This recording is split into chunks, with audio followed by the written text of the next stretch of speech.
Maasa pa rin ang mga umuokupa sa pabahay ng gobyerno sa Bulacan na hindi matutuloy ang pag-issue sa kanila ng eviction notice. Sa Lunes yan, supporter daw kasi sila ng Pangulo.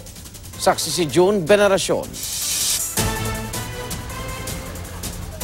Isa ang pamilya ni Lolita Montilla sa mga umukupa sa bakanting pabahay ng pamahalaan sa Pandi, Bulacan.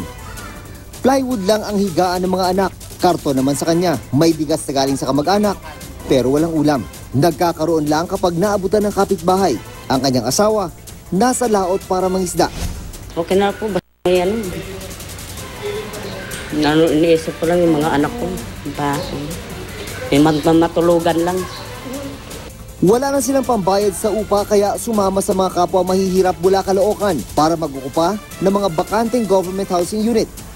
Walang kong trabaho. Lalabandera lang ako. Yung asawa ko minsan, naglalako ng tuyo, wala rin kita minsan. Kaya minsan pinalis na nga kami doon, kaya wala na nga pang-upay. Pero sa Lunes, i-issuehan na sila ng National Housing Authority ng eviction notice. As much as possible, walang violence. So may team na magkakatok and then then we will give them 1 hour to voluntarily vacate. Umaasa silang hindi matutuloy ito, lalo't karamihan daw sa kanila ay solid supporter ng Pangulo. Idol ko po siya. Ito po, matagal na talaga to. Yung sinabi niya kahapon na gano'n, nasaktan namin. Siya yung susi namin sa problema namin dito, sa kahirapan namin, kahit sa bahay lang. Tapos bandang huli, ganyan po yung maririnig namin sa kanya. Kahapon pa sinabi ng Pangulo na mali ang kanilang ginawa. It's anarchy. Apag you just give me the excuse to do not do that.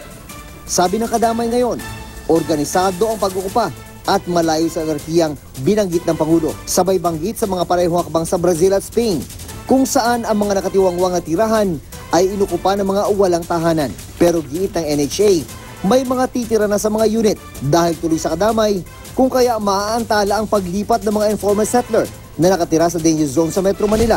Since 2010-11, we've been conducting the census. So nakapoised na, these families are poised already to go to these sites. Apektado rin ang mga unit na nakalaan sa mga pulis at sundalo, kabilang ang ilang fully paid na. June Veneracion ang inyong saksi.